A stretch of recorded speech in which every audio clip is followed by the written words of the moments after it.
सोडविना तेव्हा माय बाप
नको नको मना गुंतू माया जाळी काळ आला जवळी ग्रासावया काळाची एवढी पडेल बाजेवा सोडविना तेव्हा माय बापा सोडविना राजा देशीचा चौधरी अनेक सोयरे भले भले तुका म्हणे तुझ सोडविना कोणी एका चक्रपाणी वाचोनिया काळाची एवढी पडेल बाजेवा सोडविना तेव्हा माय बापा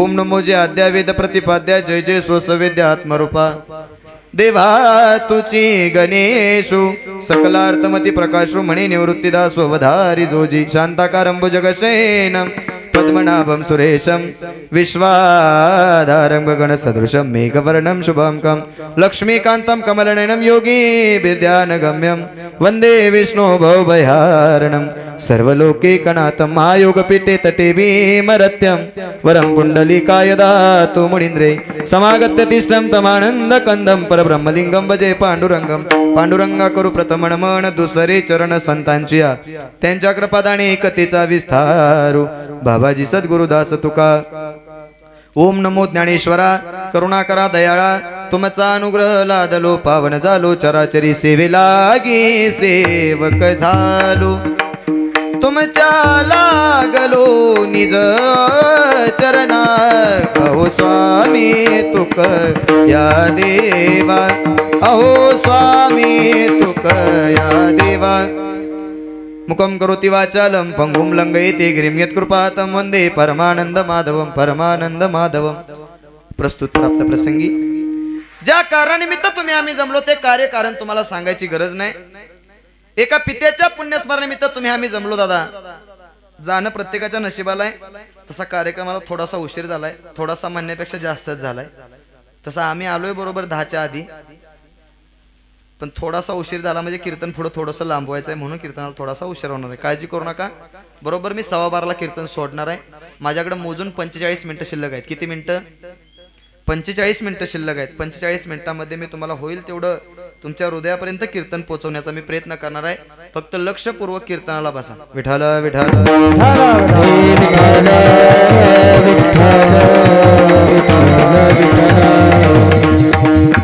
सर्वांना माझी एक पहिल्यांदा विनंती आहे, आपापसात कोणी बोलू नका. मला माहिती आहे तुम्ही दुसऱ्याच्या कार्यक्रमामध्ये उपस्थित राहिलाय, बऱ्याच दिवसांना तुमची गाठभेट झाली असेल, मला मान्य आहे. पण 12:30 नंतर तुम्ही नक्की गप्पा मारत बसला तर चालेल. कारण माणसाचं झालंय कसं, आलाय दुसऱ्याच्या दुःखामध्ये पण इथे येऊन दुसऱ्याची लग्न ठरवत बसलाय. आलाय दुसऱ्याच्या दुःखामध्ये पण सुखाचा विचार करायला लागला तुम्ही गड्या.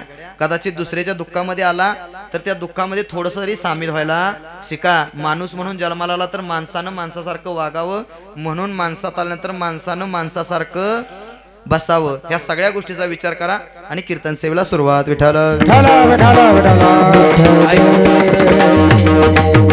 जाणं प्रत्येकाच्या नशिबाला आहे. जो मनुष्य जन्माला आलाय त्याला मरावं लागणार आहे. मला बसलेल्या प्रत्येकानं उत्तर द्या का असं झालंय बाबा, तुम्ही जन्माला आलाय म्हणजे तुम्ही मरणार नाही. बसले सगळेजण बोला तर तुम्हाला कीर्तन करलं नाही तर अजिबात करणार नाही. ईदभर डोक्यावर जाईल. ऐका, जाणं प्रत्येकाच्या नशिबाला आहे. जो मनुष्य जन्माला आलाय त्याला मरावं लागणार आहे, मेलेल्याला परत यावं लागणार आहे. का असं झालंय बाबा, तुम्ही जन्माला आलाय म्हणजे तुम्ही मरणार नाही. सजीव असो किंवा निर्जीव असो प्रत्येकाला जावं लागणार आहे. हे मी सांगत नाही, या समाजाला आत्ता पटणार नाही म्हणून 750 वर्षापूर्वी माझ्या माऊलींनी या समाजाला एक ग्रंथ दिला. त्याचं नाव होतं ज्ञानेश्वरी. आणि त्या ज्ञानेश्वरीमध्ये माऊलींनी 750 वर्षापूर्वी लिहून ठेवलं. का? कारण कलियुग इतकं मोठं आहे. कलियुगात माणसाला देवाला आता विश्वास नाही. किती माणसाला पटवून सांगितलं तरी माणसाला पटत नाही. म्हणून 750 वर्षापूर्वी माझ्या माऊलींनी ज्ञानेश्वरीमध्ये गोड लिहून ठेवलं होतं, जो माणूस जन्माला आलाय त्याला मरावंही लागल, मेलेल्याला परत जन्माला यावं लागल. हे तुमचं राटगाड जन्मात आहे तोपर्यंत असंच चालणार आहे. जोपर्यंत तुम्ही मृत्यू लोकात आहे तोपर्यंत तुम्हाला मरावंही लागणार आणि जन्माला यावंही लागणार. महाराजांनी गोड सांगितलं, उपजे ते नासे नासिले ते पुनरपी दिसे, हे घटिका यंत्र जैसे परी ब्रह्मेलेगा. ऐका, माणूस असू द्या, सजीव असू द्या, तर निर्जीव गोष्ट असू द्या. सोप्प सांगू का? ऐका, पकवाजानं किती जरी चांगला पकवाज वाजवला, रोहित महाराज, पकवाजानं किती जरी चांगला पकवाज वाजवला तरी एक दिवस पकवाजा हितच राहणार आहे, पण वाजवणारा जाणार. तुम्हाला कळतंय ना कीर्तन? गाणाऱ्यानं किती जरी चांगलं गायलं तरी एक दिवस माईक हितच राहणार आहे, पण गाणारा. बसलेले तुमचं कसं काय? ज्या अर्थी तुम्ही दुसऱ्याच्या पुण्यस्मरणाला जमलाय याचा अर्थ एक दिवस तुमच्या करता सुद्धा तुमच्या दारामध्ये गर्दी गोळा होणार.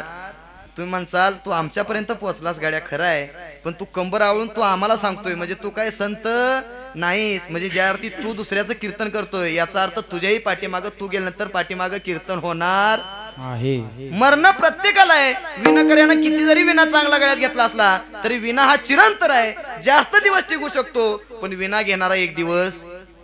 ही झालं सजीवाचं. निर्जीवाचा विचार करा. ही वायर बघितली का? वायर, ह्यात करंट आहे का? हात लावून बघितल्यावरती कळल. वायर सोलून काढल्यानंतर कळल त्यात करंट आहे का नाही. ही निर्जीव आहे, पण ध्यानात ठेवा एक दिवस ही बंद पडणार. म्हणजे याचा अर्थ एक दिवस ही सुद्धा तुम्ही टाकून देणार आहे.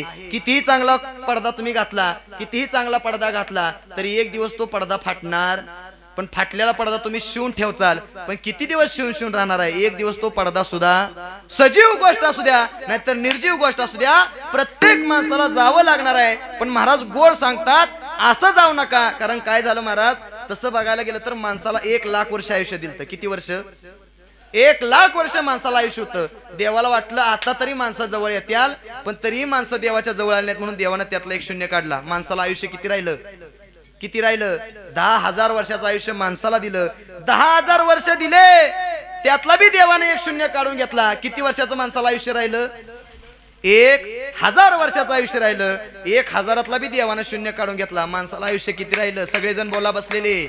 किती? 100. आता देवाला एकच प्रार्थना आहे, हाय त्याच्यातला बी तेवढा शून्य काढू नको. माणसानं जगायचं किती? ऐका, क्षण भंगुर नाही भरवसा. जावं प्रत्येकाला लागणाऱ्या प्रत्येक क्षणाचा विचार करायला शिका. आणि सोपं सांगू का, तुम्ही इथं किती बी पाप करा, त्या प्रत्येक पापाच्या कर्माची पावती त्याच्याजवळ आहे. कारण त्याने एक माणूस तुमच्या माझ्याकरता नेमला. त्याचं नाव काय होतं माहितीये? काय? चित्रगुप्त. गुप्त चित्र उलट करून वाचा. ती गुपित तुम्ही तर काय बी करा, त्याच्या डिक्शनरीला सगळ्या गोष्टी लिहिलेल्या आहेत. म्हणून सांगून जातो, या सगळ्यातनं वाचवणारा फक्त विश्वाचा मालक आहे. म्हणून जीवनामध्ये त्या देवाची, त्या भगवान परमात्म्याची सेवा करा. जावं प्रत्येकाला लागणार आहे. कारण तुमचा माझा भरोसा, तुला की पाजत करले तुला करे रखवाली. गोड गाणं आहे बरं. तुला की पाजत करले तुला करे रखवाली. उड़ जाएगा एक दिन पंजे रहेगा पिंजरा खाली. हाँ, उड़ जाएगा एक दिन पंजे रहेगा पिंजरा खाली. पिंजरा खाली, पिंजरा खाली, पिंजरा खाली, पिंजरा खाली, पिंजरा खाली, पिंजरा खाली, पिंजरा खाली, पिंजरा खाली.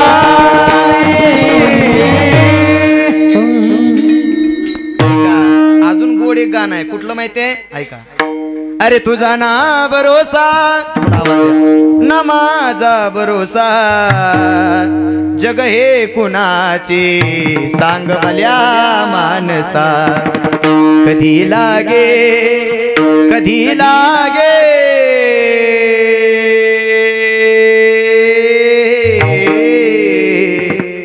कधी लागेल रे वेड्या तुला. कशाची?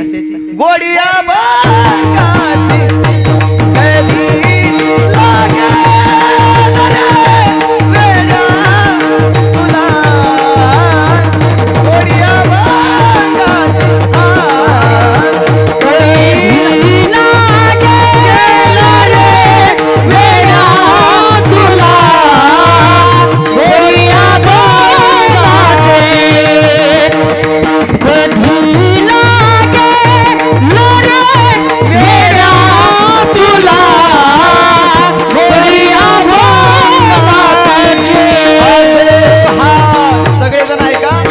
आलेल्या माझ्या सर्व माय मावळ्यांनो, पुरुष मंडळीने एकदा कानाला हिसका देऊन ऐका. असो हा जन्म मोलाचा, नको तू घालवू वाया. हे नको तू घालवू वाया. बघून घे तू सावळी मूर्ती असाच्या पांडुरंगाची. कधी लागेल रे वेड्या तुला, गोडिया बागाची. गोडिया बागाची, गोडिया बागाची. ऐका, जावं लागणार आहे. म्हणून महाराज म्हणतात, जाताना असं जा, ए असं जा, तुम्ही गेल्यावरती कमीत कमी तालुक्याला तरी दुःख व्हावं. काय म्हणला बुवा? कुणाला दुःख व्हावं? मी म्हणतो जाऊ दे, आयुष्यात येऊन तेवढंही आपण कमवलेलं. तालुका द्या सोडून, ज्या दिवशी तुम्ही मराल त्या दिवशी कमीत कमी गावानं तरी 13 दिवस सुताक. लक्षपूर्वक ऐका बरं. कीर्तन विनोद आणि टाइमपास म्हणून जर ऐकण्याकरता आला चाल तर तुमच्या जीवनाचा सगळ्यात मोठा टाइमपास आणि विनोद झाल्याशिवाय राहणार नाही. कारण सांगू का, कीर्तन ही गोष्ट साधी नाही. कीर्तन ही गोष्ट जीवनामध्ये बदल घडवण्याकरता, जीवनामध्ये परिवर्तन करण्याकरता आणि त्या भगवान परमात्म्याला भेटण्याचं साधन म्हणजे कीर्तन आहे. कीर्तन ही साधी गोष्ट नाही. मी आता पुढे बोलून जाईन पण ऐकून जा. ऐका ऐका ऐका ऐका. म्हणून टाइमपास म्हणून कधी ऐकू नका. कीर्तन जावं प्रत्येकाला लागणार आहे. मी अजून सोपं करून तुम्हाला सांगू का, किती जात असताना असं जागड्या असं जागड्या तालुक्याला तरी दुःख व्हावं, तालुक्याला नाही झालं तर कमीत कमी गावातल्याने तरी 13 दिवस सुताक पाळावं. तेही जाऊ द्या, तेवढंही तुम्ही गावात आयुष्यात कधी कमवलं नाही. अजून सोपं सांगू का, ज्या दिवशी तुम्ही मराल त्या दिवशी कमीत कमी भावकीनं तरी तुमच्याकरता तुमच्या दारात यावं. अजून सोपं सांगू का, तुम्ही मेल्यानंतर कमीत कमी शेवटचं पाणी पाजायला तरी तुमच्या पोरानं तुमच्या जवळ यावं. एवढं आयुष्यात चांगलं वागा आणि मगच मरा रे गड्या. कारण भरोसा नाही कुणाचा, कधीही जावं लागणार आहे. तोपर्यंत सावध राहा आणि कसं वागायचं हे ठरवा. खरं बघायला गेलं तर देवानं माणूस म्हणून तुम्हाला मृत्यू लोकामध्ये पाठवलं, पण आपण ईदभराच्या काकणीसाठी 40-40 वर्ष कोर्टामध्ये दावा खेळतो. सांगताना महाराज आता समाजामध्ये लाज वाटते. आज सांगू का, राम बी ऐकू नका आणि लक्ष्मण बी ऐकू नका. जरा उलट सांगणारा मी महाराज आहे. महाराज का सांगू का, आजपर्यंत प्रत्येकाला विचारतो, तुम्ही राम बी ऐकला आणि लक्ष्मण बी ऐकला? काय म्हणणं आहे बसलेले, बरोबर आहे ना? रामही ऐकला, लक्ष्मणही ऐकला, पण मला सांगा, रामासारखं विचार आणि लक्ष्मणासारखं विचार कुणी कुणी आचरणात आणलं आहे? एक तरी माणूस. मग राम ऐकून लक्ष्मण ऐकून तुम्ही केलं काय? नाही नाही नाही नाही, थोडंच ऐका, पण कदाचित ते स्वतःच्या जीवनामध्ये परिवर्तन करायला शिका. अरे राम होता, पण कधी त्या भावातलं प्रेम तुझं झालं नव्हतं गड्या. 14 वर्ष वनवास भोगायला गेला, पण वनवास भोगत असताना लक्ष्मणानं सांगावं काय, दादा अरे तू कुठेही जा, 14 वर्ष मी तुझ्या मागे याला. ऐका, तसं बघायला गेलं तर रावणाचा सुद्धा भाव होता. पण बघा, कदाचित एखादी रामायणाचा तुम्ही कधी अभ्यास केला तर तुमच्या लक्षात येईल, रावणानं सांगितलं होतं, रामा मी तुला हरवलं असतं, पण एक माझ्याकडं चूक झाली, मला माझा भाव सांभाळता आला. माझा भाव जर मी सांभाळला असता तर तुझा विजय होऊ दिला नसता. म्हणून जीवनात कधीतरी ही नाती सांभाळायला शिका. कारण देवानं माणूस म्हणून तुम्हाला मृत्यू लोकामध्ये पाठवलं, म्हणून माणसानं माणसासारखं वागायला कशा करता पाठवलं? ऐका, देवानं माणूस म्हणून जगी तुला पाठवलं, देवानं माणूस म्हणून जगी तुला पाठवलं, तुला देव नाही आठवलं मानसा. आता तरी माणसात ये मानसा, आता तरी माणसात ये मानसा, आता तरी माणसात मानसा, आता तरी माणसात ये. देवानं माणूस म्हणून जगी तुला पाठवलं, देवानं माणूस म्हणून जगी तुला पाठवलं, तुला देव नाही आठवलं मानसा. आता तरी माणसात ये मानसा, आता तरी माणसात ये मानसा, आता तरी माणसात ये मानसा, आता तरी माणसात ये.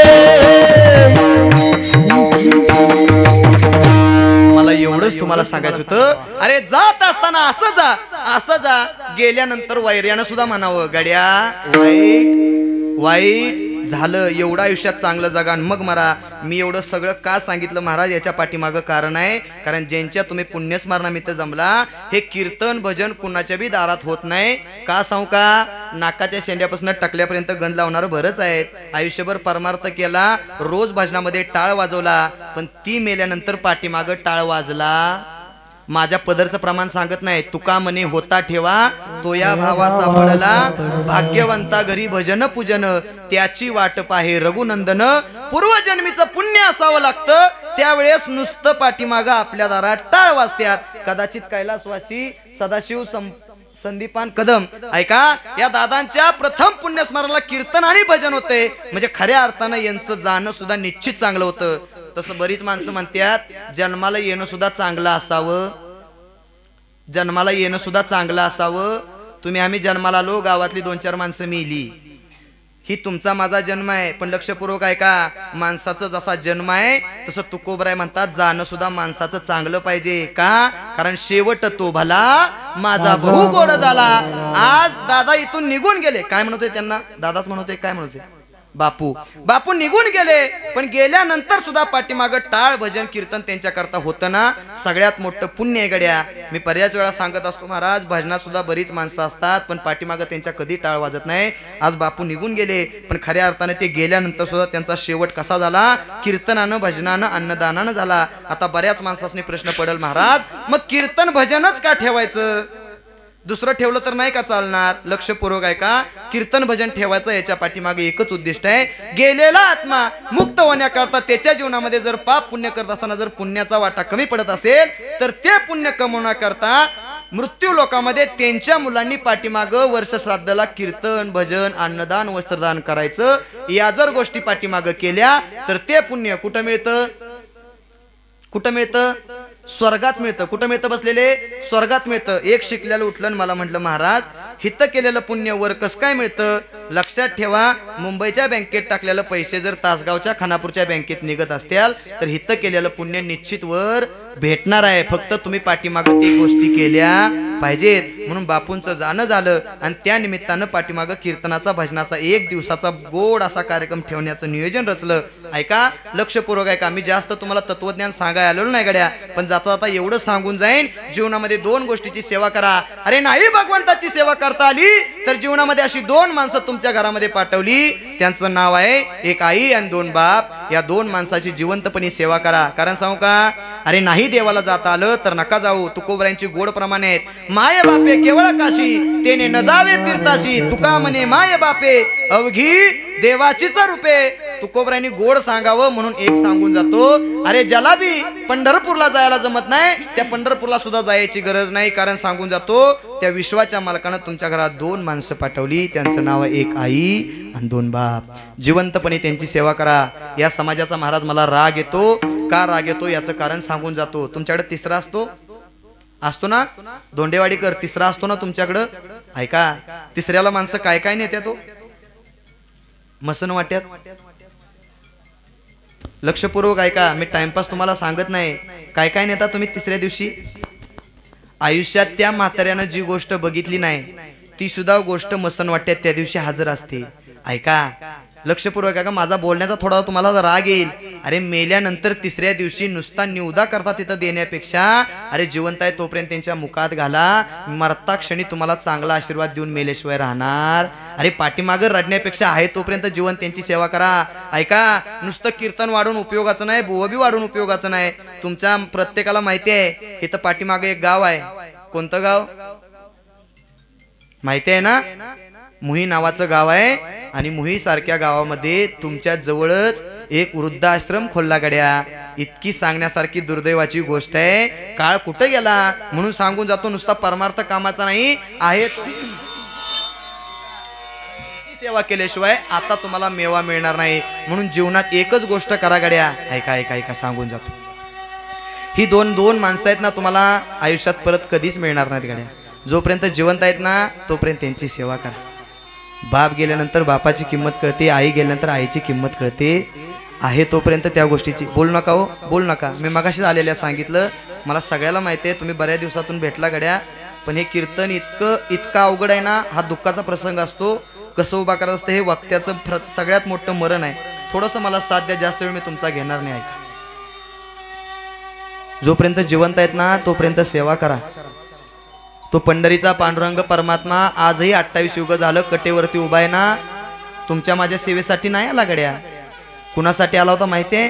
पुंडलिकरायांनी आईबापाची सेवा केली होती आणि आईबापाची सेवा बघितल्यानंतर विश्वाचा मालक 28 युग झालं त्या कटेवरती उभा आहे.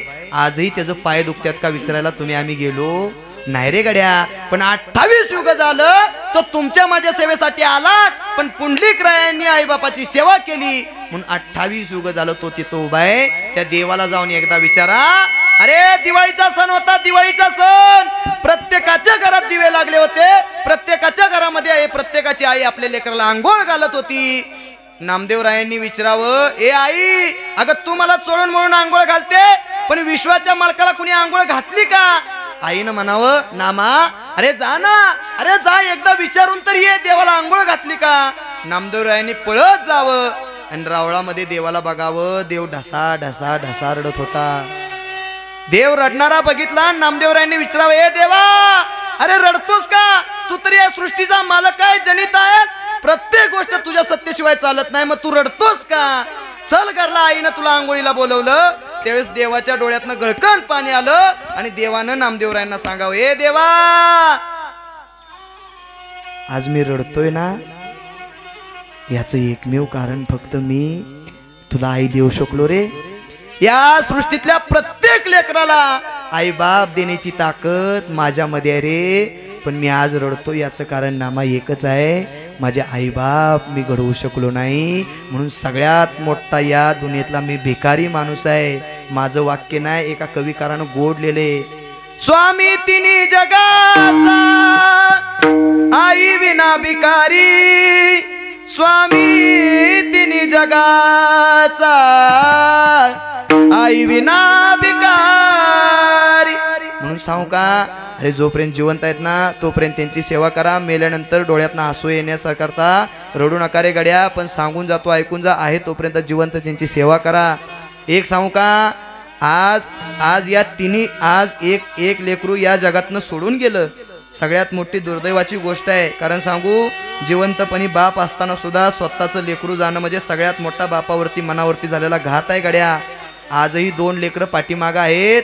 दोन्ही लेकरांना विचारा, अरे कधी दुःख झालं असेल, काय झालं असेल तर सांगण्याकरता जो जिवंत बाप होता त्या बापाने सांगितलं होतं, मुंबई सारख्या सिटीत राहतो बाळा, अरे कधीही तुला अडचण येऊ दे, रातच्या 12 वाजता मला सांग, मी तुझ्याकरता खंबीरपणे उभा आहे. सांगणार आज 1 वर्ष झालं या जगातनं बापू निघून गेले. ऐका ऐका ऐका, त्या दोन्ही लेकरांना विचारा, बाप नसल्याचं दुःख काय होतं गड्या. अजून दुःख विचारायचं झालं ना, ज्या पत्नीनं आपल्या प्रपंचावरती आपल्या बापाच्या इस्टेटीवरती पाणी सोडलं होतं आणि त्या बापानं सांगितलं होतं, ए तायडे, दुसऱ्याच्या घरात दिलं म्हणून परक मानू नकोस, कधी तुला अडचण आली तर रातच्या 12 वाजता मला फोन कर म्हणून त्या बापानं सांगितलं होतं. पण आज जवळपास नाही म्हणलं तरी 40 वर्ष 45 वर्ष झालं असेल, त्या माऊलीनं स्वतःचा आईबाप सोडून फक्त बापूचा प्रपंच मोठा करण्याकरता ती माय इथपर्यंत पोचली होती. आणि बापूंनी शपथ घेतली होती, जोपर्यंत प्राणात प्राण आहे, जीव आहे, जोपर्यंत तू जिवंत आहेस तोपर्यंत कधीच तुला दुःख येऊ देणार नाही, अशी शपथ ज्या बापूंनी घेतली होती ते बापू आता अर्ध्या डाव सोडून गेले. काय दुःख वाटतं त्या पत्नीला कधीतरी विचारायला शिका गड्या. ते दुःख कधी न सांगण्यासारखं आहे. म्हणून प्रामाणिकपणे सांगू का, अरे जोपर्यंत जिवंत आहेत नाही बाप तोपर्यंत सेवा करा. अरे पडल्याला घर पडलं तर पडू द्या, निश्चित अंतकरण परत कष्टाच्या जीवावरती मेहनतीच्या जीवावरती बांधता येईल रे गड्या. गेलेली श्रीमंती गेली तर जाऊ द्या, परत कष्टाच्या जीवावरती बांधता येईल रे गड्या. पण प्रामाणिकपणे तुमच्या पायाला स्पर्श करून सांगतो, उगवलेला सूर्य जरी मावळतेला गेला तर काळजी करू नका, उद्या सकाळी परत तो उगवणार आहे. पण मला सांगा, एकदा जर तुमचे आई बाप डोंगराच्या काळाच्या पडद्याआड जर गेले, अरे करोडो रुपये जरी नेऊन भगवंताच्या हाताजवळ ठेवले ना तर आई बाप नाही रे मिळणार. विसरू नको रे कधी मानसा तुझ्याच आई बापाला,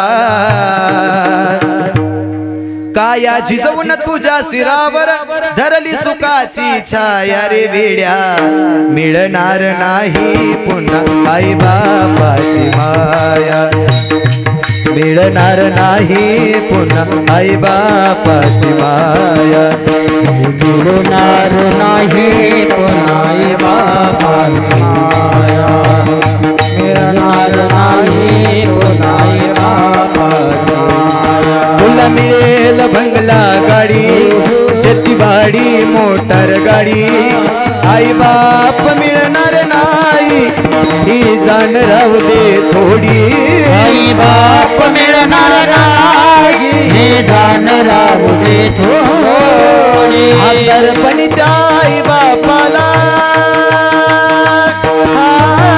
म्हातारपणी त्या आई बापाला लावची भीक मागाया रे वेड्या मिळणार नाही आई बापाची माया मिळणार नाही आई बापाची माया विसरू नको रे कधी मानसा तुझ्याच आई बापाला अरे गेल्यानंतर पाठीमाग रडण्यापेक्षा आहे तोपर्यंत त्यांची सेवा करा गड्या एक सांगून जातो तुम्हाला उदाहरण ऐका गरीब कुटुंब होतं दादा जाणं प्रत्येकाच्या नशिबाला मी सांगून गेलो मगाशी पण आहे तोपर्यंत आई बापाची कधीतरी किंमत करा कारण सांगून जातो ऐकून जा जोपर्यंत बाप होता तोपर्यंत बापाची किंमत तुम्हाला आम्हाला कळाली नाही गड्या पण ज्या दिवशी बाप निघाला होता तेव्हा बाप तुमचा ढसा रडत होता महिला मंडळ तुमचा तो दिवस आठवा तो दिवस तुमचा आठवा ज्या दिवशी तुमचा बाप लगीन तुमचा ठरवायला गेला होता त्यावेळेस तुमचा बाप म्हणला होता ए तायडे अगं काही तुला लागू दे किती मोठ्या घरात द्यायचा असू दे तुझा बाप एखाद्याकडे घाण राहील पण तुझं लगीन थाटा माटात करेल त्या बापाला तुम्ही सहज विसरून जाता रे गड्या निजल्या छातीचा बाप होता कधीतरी आठवा त्या बापाचे दिवस ज्या दिवशी तुम्हाला त्या बापानं तुम्हाला कडेवरती घेतला असेल त्यावेळेस तुम्ही म्हणला होता बाबा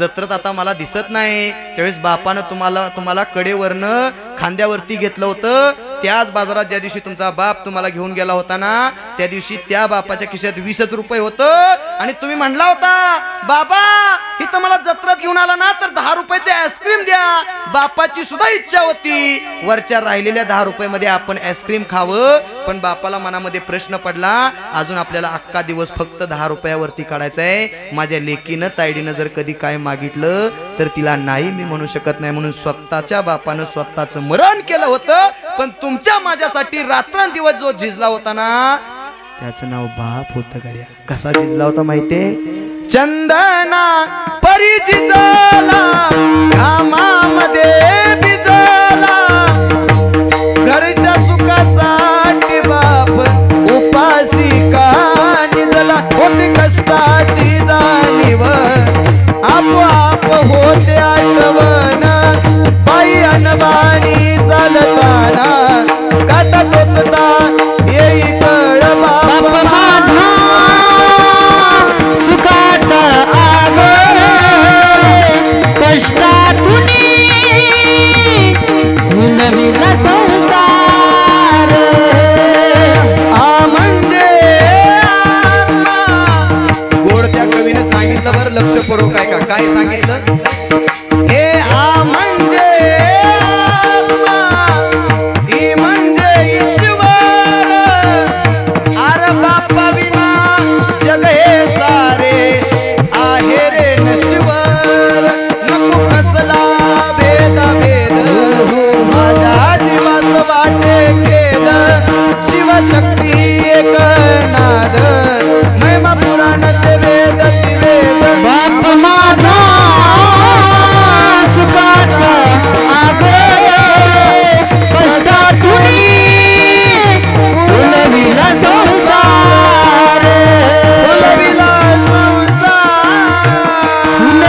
संसार एक सांगा गड्या तो बाप कधीच तुम्हाला कळला नाही गड्या पण त्या बापानं आणि आईनं 1.5 बाय 1.5च्या घरामध्ये स्वप्न रंगवलं होतं आणि सांगत होती आई मालक जे आपल्यावरती दिवस आले ते कधीच आपल्या लेकरांवरती येऊ शकते आता कामा नये म्हणून रात्रंदिवस तुमच्या माझ्या करता झिजतात ना त्यांचं नाव आई बाप आहे गड्या त्या आई बापांना 2 लेकरं होती सोन्यासारखी गड्या 2 एक सांगू का अंगातलं कातडं जरी काढून त्यांचं पैतान म्हणून त्याचं त्यासनी घालाय दिलं ना तरी त्यांचं जीवनात उपकार फिटणार नाहीत इतकं कष्ट आणि काबाड तुमच्या माझ्यासाठी केलं कधीतरी तो बाप आठवा तुमचा बाप दुसऱ्याच्या बांधाला जाऊन चाकरी करत होता तुमचा बाप तुमच्या माझ्यास करता जाऊन रस्त्यावरती डांबर फोडत होता प्रत्येक गोष्ट तुमच्या बापानं तुमच्या करता केली होती कारण तुमच्यावरती चांगलं दिवस यावं म्हणून निस्वार्थ तुमच्यावरती प्रेम करतात ना अशी जगाच्या पाठी 2च माणसं आहेत त्यांचं नाव आई आणि एक बाप गड्या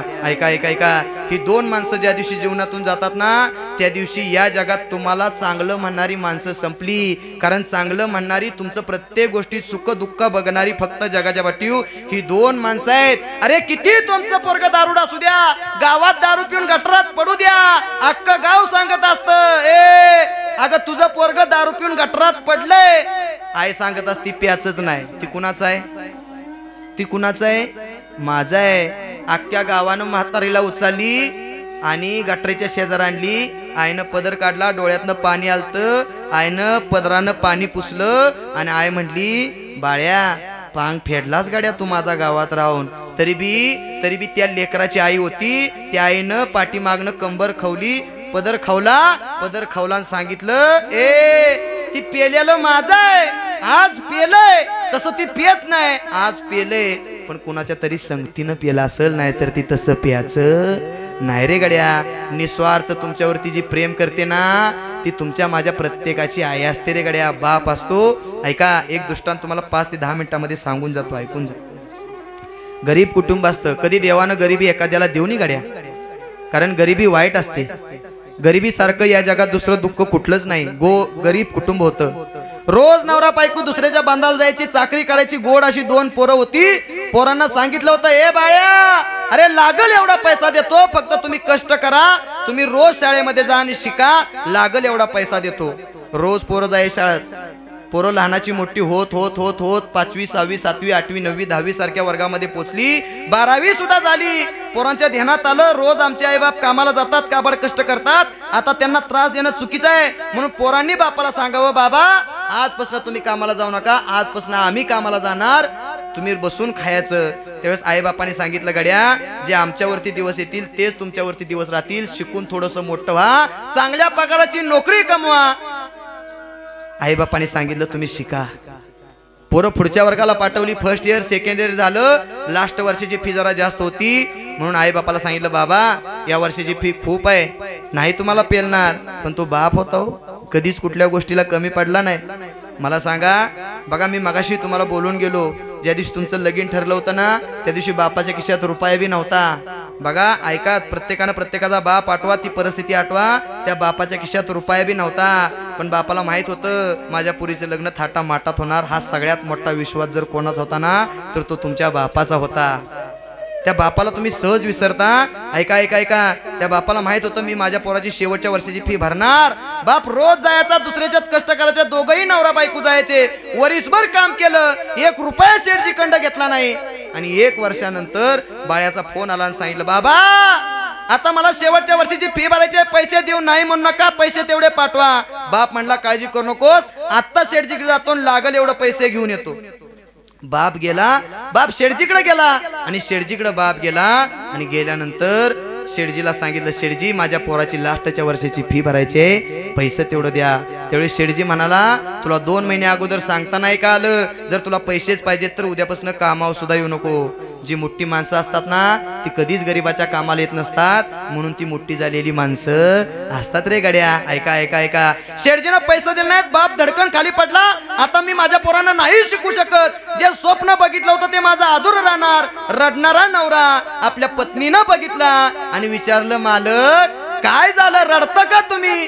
त्यावेळेस नवऱ्यानं सांगितलं नाही ग पोरांना मी शिकू शकत नाही, शिकू शकत. काय झालं? अगं शेठजीनं पैसे दिले नाहीत, जर पैसेच पाहिजेत तर उद्यापासून कामावर येऊ नका म्हणलाय, आणि पैसेच पाहिजेत तर 2 महिन्याशिवाय तुला रुपया बी देणार नाही म्हणून सांगितले. त्यावेळेस मालकीन खतकन गालामध्ये हसली.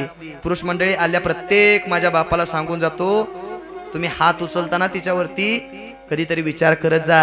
ज्या दिवशी तुम्ही घरात नसता, एखादा दुपारच्या पारात पाहुणा येतो ना, अरे घरात खायला अन्न नसू द्या, साखर नसू द्या, माय जर तुमचा एखादा पाहुणा आला आणि तुम्ही जर घरामध्ये असला ना तर तुम्ही काय करता, स्वतःच्या नवऱ्याची इज्जत वाचवण्याकरता मागच्या दारानं दुसऱ्याच्यात जाता, वाटीभर साखर आणता, दुधा. बघा मी तुमच्या जीवनातला प्रसंग सांगतोय का तर तुम्हाला माहिती होतं माझ्या नवऱ्याची कधीच आबरू जाऊ नये म्हणून तुम्ही निस्वार्थ नवऱ्याच्या पाठीमागे खंबीरपणे उभा असताना. काय स्वार्थ होता तुमचा? तुमचा बाप वाघासारखा होता, आई तुमची वाघिणी सारखी होती, तुमचा भाव ऐका जर उभा राहिला तर 100 पोरं तुमच्या भावाच्या पाठीमागे उभा राहत होती. पण सगळ्या इस्टेटीवरती पाणी सोडून फक्त दुसऱ्याचा प्रपंच मोठा करण्याकरता तुम्ही माय मावल्या आला. अरे त्या नवऱ्याला कधीतरी तुमची किंमत कळाली पाहिजे गड्या. ऐका ऐका ऐका, त्या मायनं सांगावं त्या पत्नीनं सांगावं नका काळजी करू जा कुणा तरी गावातनं उसनं पासनं मागा 2 महिन्यानं शेडजीन दिलं की पैसे देऊन टाकून नवरा खतकन हसला गालामध्ये गेला आणि म्हणायला लागला रामभाऊ पैसे द्या सगळ्याकडे पैसे मागितलं पण तरीही गावात कोणी रुपया दिला नाही शेवटी रडत आला आणि पत्नीने सांगितलं काळजी करू नका आपली पोरं शिकली पाहिजेत मोठी झाली पाहिजेत म्हणून बापानं पत्नीनं सांगितलं काळजी करू नका एक काम करा नवरा माझा समोर असताना गळ्यातल्या मंगळसूत्राची काय गरज आहे म्हणून गळ्यातल्या मंगळसूत्राला हात घातली आणि गळ्यातलं मंगळसूत्र हिसका देऊन काढलं आणि नवऱ्याच्या हातामध्ये ठेवलं आणि सांगितलं कोण्या तरी सोनाराकडे गहाण ठेवा पण माझ्या दादाची फी भरा प्रत्येकाच्या जीवनातला हा प्रसंग आठवा गड्या त्या दिवशी तुमचा बाप स्वतःच्या बायकोचं मंगळसूत्र सुद्धा गहाण ठेवलं होतं फक्त तुमच्या लेकरांना शिकवण्याकरता आज त्याच बापाला आणि आईला पोरं म्हणतात ए आई तुला तर काही कळतच बाबा तुम्हाला अक्कल नाही रे गड्या अरे त्यासनी जर अक्कल नसती ना अरे त्यासनी अक्कल नसती तर कदाचित त्यांनी तुमच्या करता स्वतःचं मंगळसूत्र सुद्धा घाण ठेवलं नसतं रे गड्या ज्यावेळेस तुम्ही बारकं होता लहान होता तानं होता तुम्हाला पुढच्या पणी चष्मा लागून म्हणून तुमच्या डोळ्यामध्ये काजळ भरलं होतं माय मावले हो आठवा तो दिवस तुम्ही काजळ भरत होता तान्याला पोरग होतं त्या तुम्हाला माहिती होतं जर त्या पोरानं ह्या हातावरती लात मारली तर हे बोट कधीही त्या पोराच्या डोळ्यात जाऊ शकतं आणि पोराचा डोळा जाऊ शकतो पण तुम्ही आई आहात त्या लेकराची आई आहे तुम्हाला माहिती होतं माझ्या पोराला चष्मा लागून म्हणून जीवावरती दगड ठेवून तुम्ही बोटावरती काजळ घेत होता आणि पोराच्या डोळ्यामध्ये भरत होता रे गाड्या ती माणसं विसरून गेली सगळं प्रेम विसरून गेली फक्त स्वार्थी माणसं निर्माण आली आपल्या जवळ पैसा आला म्हणजे आपण मोठं झालो अरे द्या सोडून या जगात पैशाला कोण खात ज्याच्या जवळ पैसा आहे ना तो सगळ्यात मोठा भिकारी आहे पैसा किती असू द्या रातच्याला झोप लागती का ड्रोन फिरायला लागले हा ह्या गोष्टीचा कधीतरी मावल्यानो विचार करायला शिका म्हणून सांगून जातो ज्या दिवशी ड्रोन फिरतं ना त्या दिवशी घरात झोप लागत नाही झोपेच्या गोळ्या खाऊन झोपावं लागतं मग कशा करता पैशाचा गर्व करता रे गड्या कशा करता नाही नाही नाही नाही नाही ऐका एक सांगू का ज्याला बी वाटतं ना कष्टानं मी पैसा कमवतो श्रीमंतीनं पैसा कमवतो शून्य मी सांगून जातो ऐकून जा या जगात जर कष्टानं पैसा मिळत असता या जगात जर कष्टानं पैसा मिळत असताना तर दरवर्षी धीरूभाई अंबानीच्या पंक्तीला ऊस तोड्याने जाऊन बसायला पाहिजे होतं बारकं कष्ट आहे का रोज सकाळी 4 वाजता उठते कोयता घेऊन जाते ऊस तोडायला दिवसभर तोडते संध्याकाळी 6 वाजता भरते 6 वाजता भरल्यानंतर बाहेर काढताना जर ती पलटी झालं तर रातच्या 12 वाजता परत भरते सकाळी परत 4 वाजता कोयता घेऊन जाते बारकं कष्ट आहे का पण आजही बघा सालून साल ती आपल्याकडे फक्त कोयताच घेऊन येते अरे कष्टानं पैसा मिळत नसतो पैसा मिळतो फक्त त्याच्याकरता आई बापाचा पाठीमागं त्याच्यावरती आशीर्वाद असावा लागतो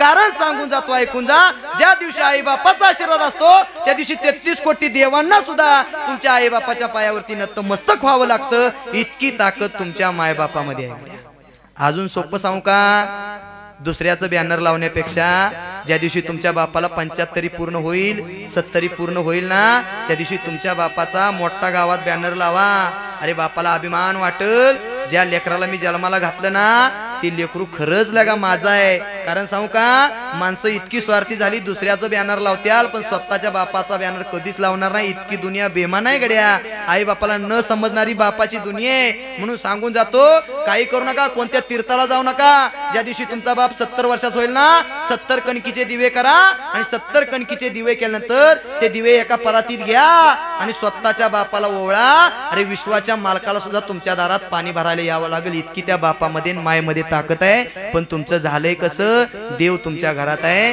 पण तुम्ही शोधायला मंदिरामध्ये गेला अरे मंदिरात सुद्धा जायची गरज नाही 2 माणसं तुम्हाला विठोबा रखुमाई भजन माहिती असेल माहिती आहे ना विठोबा म्हणजे बापाची उपमा दिली तो बाप तुमच्या घरामध्ये पाठवला आणि रखुमाई आईची उपमा म्हणजे ती रखुमाई होती ती माणसं तुमच्या घरामध्ये पाठवली जिवंतपणे त्यांची सेवा करा अरे स्वतःचं मंगळसूत्र घाण ठेवलं लेकराची फी भरली एक सांगू का या जगात जे आईने केलं ते केल्यानंतर या जगात आईचा उपकार सुद्धा फिटू शकत नाही एवढं सगळं केलं का अरे तुमच्या माझ्या करता त्या आईनं काय काय केलं होतं सांगू का ऐका हाडाची तू काढ करोनी केले रक्ताचे पाणी तुझ्या सारखे कष्ट गाई केले नाही कोण ज्या दिवशी तुम्ही पोटात होता, आईच्या उदरात होता ना, त्यावेळेस डॉक्टर सांगत होता तुम्ही खात जा, तुम्ही पीत जा, तुम्ही चांगलं चांगलं खाल तर ते तुमच्या पोराला.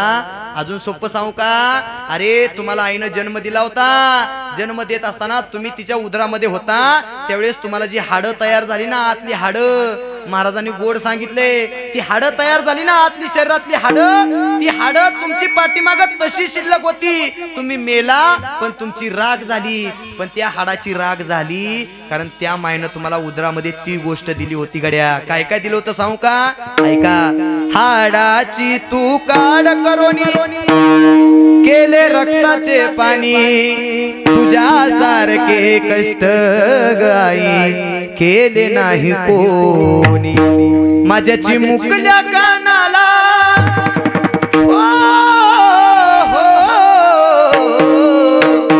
माझ्याची मुकल्या कानाला तुझी कुजबुज ऐकू येई. अनमोल जन्म लाग आई तुझे उपकार भेटणार नाही. अनमोल जन्म लाग आई तुझे उपकार भेटणार नाही. अनमोल जन्म दिला गाय तुझे उपकार भेटणार नाही.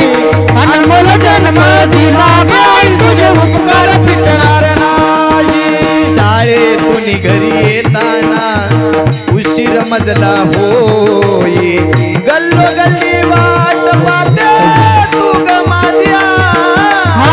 गल्लो गल्ली वाट पाहते तू ग माझी आई. या तुझ्या उपकाराची या तुझ्या उपकाराची कधी जाणीव झाली नाही. अनमोल जन्म दिला गाय तुझे उपकार भेटणार नाही. अनमोल जन्म दिला गाय तुझे उपकार भेटणार नाही. अजून ऐकून जा काय होती तुमची आई, कशी होती सांगू का? ऐका ऐका.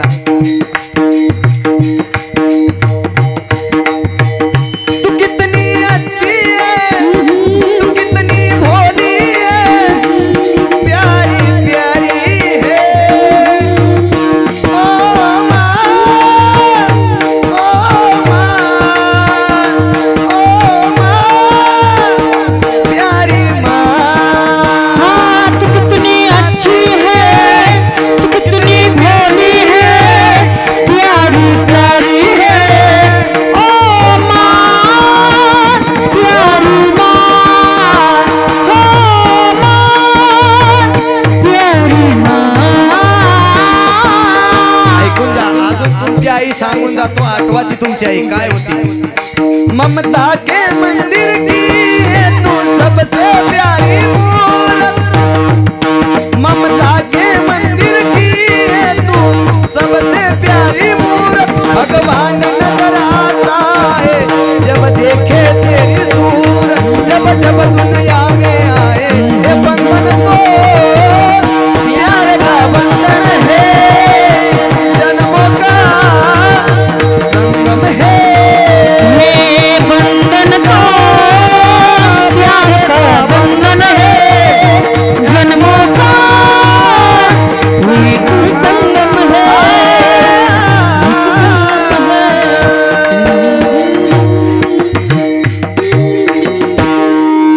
इतके तुमचे आई वडील थोर आहेत हो, इतके आई वडील थोर आहेत. त्या स्वतःच्या आईनं मंगळसूत्र घाण ठेवलं आणि लेकराची फी भरली. आई स्वयंपाक करत होती पण गरिबी एखाद्याच्या नशिबाला जाते. अरे जी पोरं लहानाची मोठी करून शिकवली, 2-2, 4-4 लाख रुपये पगार घ्यायला लागली. आज मला सांगा, लायकी नसताना पैसा मिळाला, फक्त आईबापाचा आशीर्वाद होता. त्या आईबापाला सांभाळण्याकरता सुद्धा ती लेकरं आली नव्हती. ऐका ऐका ऐका. मोठी पोरं झाली, आई भाकरी करत होती, आईच्या छातीमध्ये कळ आली, आईच्या छातीमध्ये कळ आली आणि आईनं नवऱ्याला आवाज दिला, ऐकलं का मालक, माझ्या छातीमध्ये कसं तरी होतंय, चला ना मला दवाखान्यामध्ये घेऊन. बापानं शेजारच्या मित्राला बोलवलं, स्वतःच्या पत्नीला गाडीमध्ये घेतलं, दवाखान्यामध्ये गेले आणि दवाखान्यामध्ये गेल्यानंतर ऐका ऐका ऐका ऐका. मला माहिती आहे फुलाचं टायमिंग झाले, माफी मागून बोलतो. मला सांगितलं होतं ब्राह्मण काका लेट आले, त्यामुळे 15 मिनिटं कीर्तन तुम्ही लांबवलं तर चालेल असं मला त्यांनी सांगितलं होतं, म्हणून मी कीर्तन लांबवलेलं आहे. तसं मला तुम्ही सांगितलं तर माझं काय ठरलेलं आहे. लक्षपूर्वक ऐका.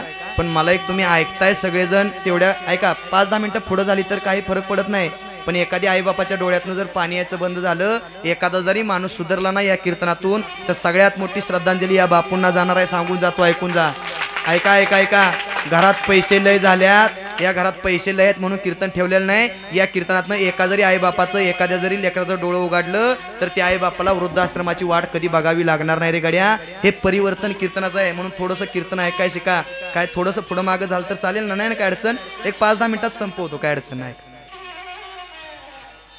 पैसे घेतले स्वतःचं घाण ठेवलं आणि घाण ठेवल्यानंतर त्या आईच्या छातीमध्ये कळ आली दवाखान्यामध्ये गेली आणि दवाखान्यामध्ये गेल्यानंतर बापानं त्या स्ट्रेचरवरती स्वतःच्या पत्नीला झोपवलं डॉक्टर समोर आला आणि डॉक्टरने विचारलं कोण आहे या पेशंटचा मालक त्यावेळेस फाटक्या कापडातला बाप पुढे आला फाटक्या कापडातला बाप पुढे आला गर्दी सारत आणि म्हणाला डॉक्टर या पेशंटचं मालक मी आहे काय झालंय माझ्या बायकोला सांगा त्यावेळेस त्या डॉक्टरचं उत्तर होतं याला थोडा उशीर झाला मी नाही तुमच्या पत्नीला वाचू शकत त्यावेळेस स्वतःचा नवऱ्यानं ऐका त्या बापानं त्या डॉक्टरचं पाय धरलं आणि डॉक्टरला सांगितलं लागल एवढा पैसा देतो पाहिजे एवढं पैसे तुम्हाला देतो 4-4 लाख रुपये माझी पोरं पैसे कमवतात फक्त माझ्या बायकोला तुम्ही वाचवा आल्या प्रत्येक ज्याला बी गर्व आहे ना ज्याला बी वाटतं 50 लाखाच्या गाडीतनं फिरतो म्हणजे सगळ्यात मोठा श्रीमंत आहे अरे द्या सोडून 50 लाखाच्या गाडीतनं तुम्ही फिरत असाल पण ज्या दिवशी तुम्हाला अटॅक येईल त्या गाडीतनं नेत्याल तुम्हाला खानापूर तासगावला कुठंतरी पण तिथं गेल्यानंतर कदाचित तुम्ही मेला तर येताना 50 लाखाच्या गाडीतनं नाही तुम्हाला आणणार 108 नंबरच्या गव्हर्नमेंटच्या गाडीतनंच घरापातूर आपला प्रवास आहे 50 लाखाची गाडी काय मग आणि ज्याला बी वाटतं 1 कोटीच्या बंगल्यात राहतो म्हणजे सगळ्यात मोठा श्रीमंत आहे अरे द्या सोडून 1 कोटीच्या जरी बंगल्यात राहिला तर शेवटचा मुक्काम गव्हर्नमेंटच्या पत्र्याच्या खोलीच्या खालीच जाऊन आपल्याला जाळावं लागणार आहे या प्रत्येक गोष्टीचं थोडंसं भान जगा आणि मग जीवनामध्ये जगायला शिका गड्या ऐका डॉक्टरला सांगितलं होतं लागल एवढं पैसे देतो पण माझ्या बायकोला वाचवा म्हणल्यानंतर डॉक्टरचं उत्तर होतं लक्षपूर्वक ऐका आल्या माझ्या प्रत्येक बांधवांनो तुम्हाला मला अभंगाला घेऊन जायचंय त्या डॉक्टरचं वाक्य होतं अहो तुम्ही करोड रुपये मला द्याल पण या जगात जर पैशानं माणसं वाचत असती तर या जगातली पैशीवाली मेली त्यासनी कळालं असतं आपण मरायला लागलोय पैसे घेऊन डॉक्टरच्या पुढे नेऊन ओतलं असतं डॉक्टरनं सांगितलं पैशानं या जगात माणसं वाचत नसतात मग डॉक्टर तुम्ही डॉक्टर आहे मग तुम्ही तरी वाचवा डॉक्टरनं सांगितलं माझा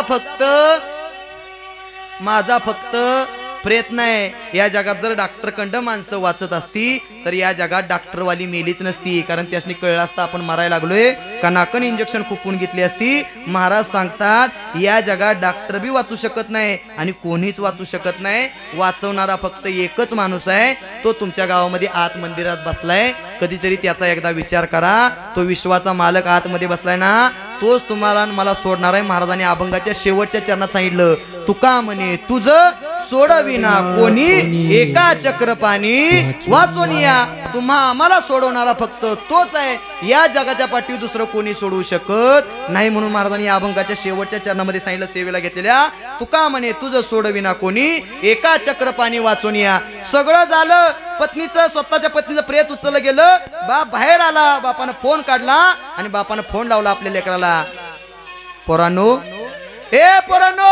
अरे ज्या आईनं स्वतःचं मंगळसूत्र घाण ठेवलं होतं ना ती आई या जगातनं निघून गेले त्यावेळेस तिकडं पोरं सांगतात बाबा आमच्या आईची अंत्ययात्रा साधी काढू नका अख्ख्या गावातनं अंत्ययात्रा काढा अरे बाळांनो पण तुम्ही कधी येणार बाबा माझ्या आईला साध्या लाकडं जाऊ नका चंदनाची लाकडं वापरा तुपाचं डबं वापरा राखेलचं डबं वापरू नका गावातली माणसं म्हणली अरे सगळं खरं आहे पण तुम्ही कधी येणार त्यावेळेस तिकडं पोरगं सांगते बाबा काही जरी झालं तरी आम्हाला 21 दिवस येता येणार मी तुझ्यासाठी जीवन जाळीले रे बाळा तुने नाही पाणी पाजिले पुष्प फुलांनी सजविली डोई स्मशानात मी बांधिली खोली कधी नाही आणली खाण्या मिठाई डॉक्टर नाही कसली दवाई मी तुला पाहून प्राण रोखिले रे बाळा तुने नाही पाणी पाजले ऐका शेवटचं पाणी सुद्धा पाजायला ती लेकरं आली नाहीत आणि 8, 10, 21 दिवसानंतर पोरगा आलं. बापाला कळालं. बाप धावत गेला आणि पोराला जसं बघितलं तसं पोराला कडकडून मिठी मारली आणि पोराला विचारलं, सगळ्यांनी लक्ष पुढे द्या, कडकडून मिठी मारली आणि मिठी मारल्यानंतर विचारलं, ए दादा, अरे तू आलास, दादा नाही दिसत. त्यावेळेस ती पोरग सांगते, बाबा आमचं अमेरिकेत ठरलंय, आईच्या वेळी तू जा, बापाच्या वेळी मी जातो. मला एवढं तुम्हाला सांगायचं एकमेव कारण होतं, बापू तुम्ही निघून गेला या जगातनं. 1 वर्ष झालं बापू तुम्ही निघून गेला. अरे बापू तुम्ही निघून गेला, पण माझ्या वडिलाची मिरासिगा देवा, जी तुम्ही सेवा भगवंताची केली होती, त्याच पावलावरती तुमची लेकरं पाऊल देत देत आली. म्हणूनच तुमचा शेवट कसा झाला. शेवट तो भला माझा भाऊ गोड झाला, आलो निजाच्या माहेरा, भेटी रकुमाईच्या वरा. अरे बाप होऊन तुम्ही गेला होता, पण असं जगला. बाप गेल्यानंतर सुद्धा तुमची कीर्ती पाठीमाग. कसा होता बाप सांगू का. शेवटचं गाणं संपलं माझं कीर्तन ऐका. उरामदी माया त्याच्या काळ्या मेघावा, दाखविना कधी कुणा डोळ्यातलं पाणी. जिजू जिजू संसाराचा गाडा हाकला, वटामधी हासू जरी कनावाकला. घडीभर तू थांब जरा, ऐक त्याची धापर, लय अवघडा गड्या उमगाया बापर,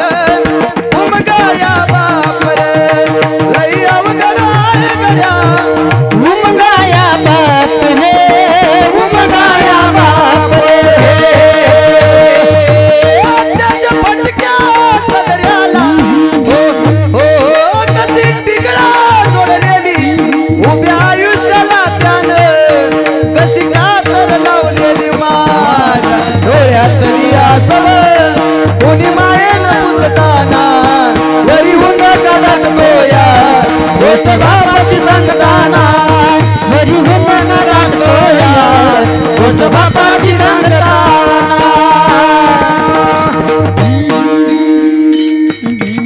ऐका, म्हणून बापाच्या आयुष्यामध्ये सेवा करायला शिका. महाराजांनी गोड अभंग घेतला होता, तुका म्हणे तुझं सोडविना कोणी, एका चक्र पाणी वाचून या. महाराज मग तुम्हाला सोडवतो कोण. सोडविना राजा देशीचा चौधरी, आणि कसोय रे भले भले. पावणा रावळा किती जरी आला तर तो तुम्हाला या फेऱ्यातनं चुकू शकत नाही. सोडवणारा तोच आहे. कशातनं. काळाची उडी पडेल बा जेव्हा, सोडविना तेव्हा माय बापा, आई बापा शिवाय या जगात तुम्हाला सोडवणार कोणीच नाही. म्हणून तू कोबऱ्यात तुमच्या माझ्या मनाला थेट उपदेश करतात, ए मना या जगात तुझं कोणीच नाही, म्हणून तू या मायाजाळात गुंतू नको. एक दिवस तुला जावं लागणार आहे, म्हणून नको नको मना गुंतू माया जाळी, काळ आला जवळी ग्रासावया. महाराज मग आम्हाला सोडवणार कोण आहे. तो विश्वाचा मालक, त्याचं नाव आहे काय. विठोबा रकुमा. जय विठोबा रकुमाई, विठोबा रकुमाई, विठोबा रकुमाई, विठोबा रकुमाई,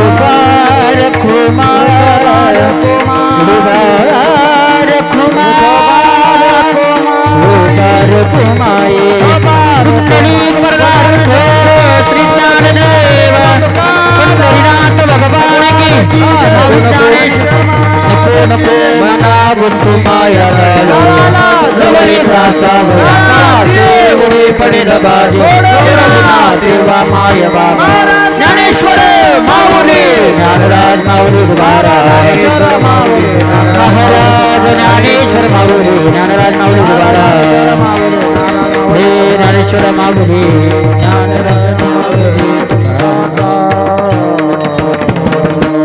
ऐका, कैलास कैलासवासी वैकुंठवासी सदाशिव संदीपान कदम बापू यांच्या प्रथम पुण्यस्मरणार्थ तुम्ही सर्वजण उपस्थित राहिला। त्यांचे तीनही चिरंजीव असतील, आमचे प्रमोद दादा असतील, संजीव कैलासवासी संजीव दादा असतील, दिग्विजय दादा असतील। खऱ्या अर्थानं सगळ्यात मोठा कुटुंबावरती हा आघात झाला दादा।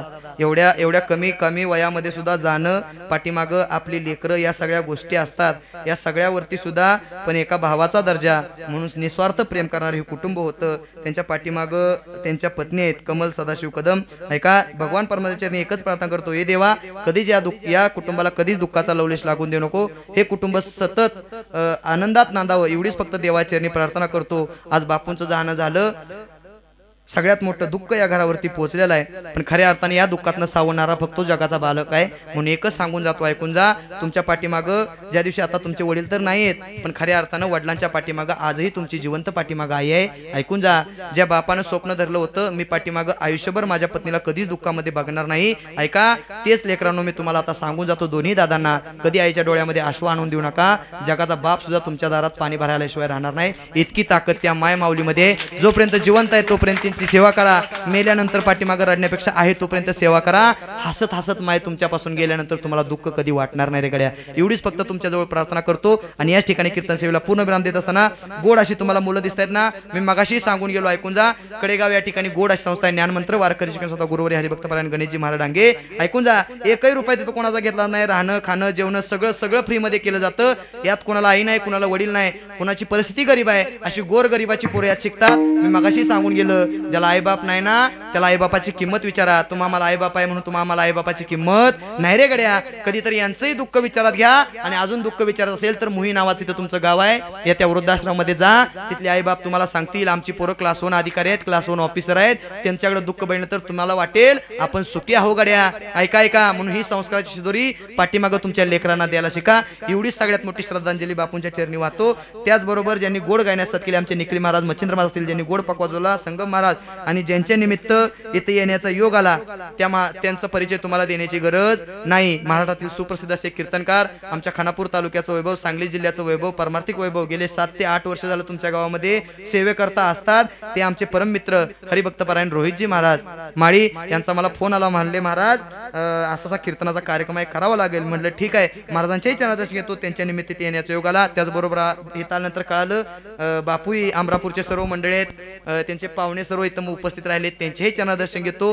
तुम्ही सर्वजण उपस्थित राहिला, तुमच्या सर्वांच्या चरणावरती नतमस्तक होतो। एक सांगून जातो दादा, मी एवढ्या करता हे सांगितलं, इथून पुढे तुम्ही कधी जरी YouTube चॅनेल उघडला तर संत सेवा हरीचा कावा या चॅनेलवरती तुम्हाला तुमच्या वडिलांचं, इथून पुढे कधीही तुम्ही उघडला तरी ते तुम्हाला कीर्तन, तुमच्या वडिलांच्या पाठीमागे घडलेल्या सगळ्या गोष्टी या चॅनेलवरती बघायला निश्चित भेटतील। म्हणून तुमचे शूटिंग वाले दादा तुमचे चरणादर्शन घेतो, आणि याच ठिकाणी कीर्तन सेवेला पूर्ण विराम देत असताना थोडक्यात सांगून जातो, जायचं तर प्रत्येकालाच आहे, पण जात असताना चांगलं जा, कारण नाथ महाराजांनी सांगून ठेवलं होतं प्रत्येकाला मरावं लागणार आहे। कसं हे जरी नाही कळलं तरी दुसरं येईल, हे जरी नाही कळलं, हे जरी नाही कळलं तरी दुसरं येईल, हे जरी नाही कळलं, सरत शेवटी बाग तळ बांधून येईल, सरत शेवटी बाग तळ बांधून येईल, सरत शेवटी बाग तळ बांधून येईल, सरत शेवटी बाग बांधून येईल, एका जनार्दनी आमचे काय बाजाईल, जनार्दनी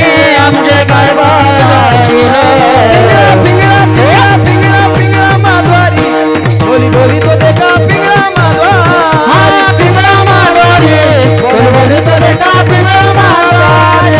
वर्तमान कोटे तुमचे वर्तमान कोटे, वर्तमान कोटे तुमचे वर्तमान कोटे, लगीन बोलो आम्ही वर्तमान कोटे, लगीन बोलो आम्ही वर्तमान कोटे, वर्तमान कोटे तुमचे वर्तमान कोटे, तुमचे वर्तमान कोटे, लगीन बोलो आम्ही वर्तमान कोटे, लगीन बोलो आम्ही वर्तमान कोटे, बाई पिंगाग पिंगाग बाई, पिंगाग बाई पिंगाग बाई, पिंगाग अवगा अवगा अवगा दागड धिंगारे, अवगा दागड धिंगारे, अवगा दागड धिंगारे, अवगा दागड धिंगारे, अवगा दागड धिंगारे, अवगा दागड धिंगारे, अवगा दागड धिंगारे, अवगा दागड धिंगारे।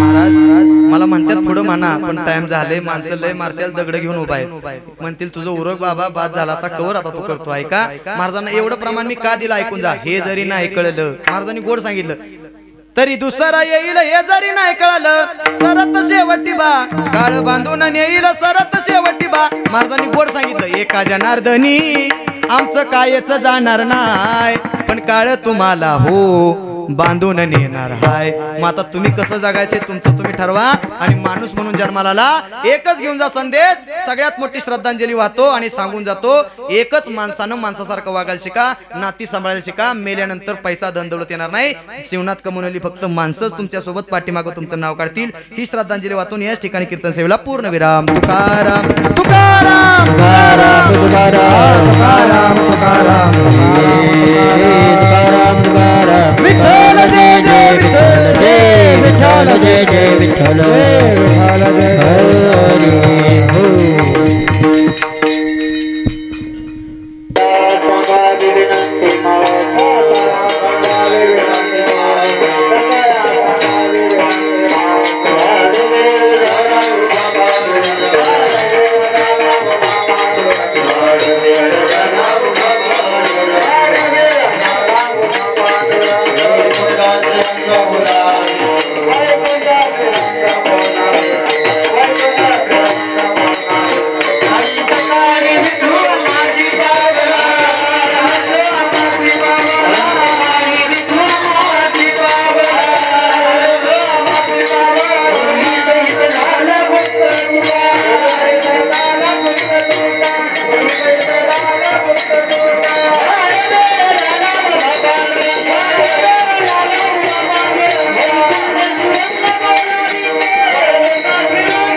हरी घरातली सगळी मंडळी पुढे या पटकन पटकन या घरातली मंडळी दिग्विजय दादा प्रमोद दादा आई साहेब सगळ्यांनी पुढे या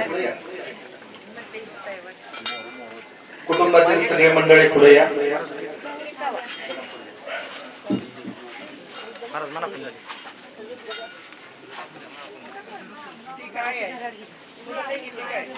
सर्वांना फुलं पोचली का कुंडली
या संतांची तुझे काय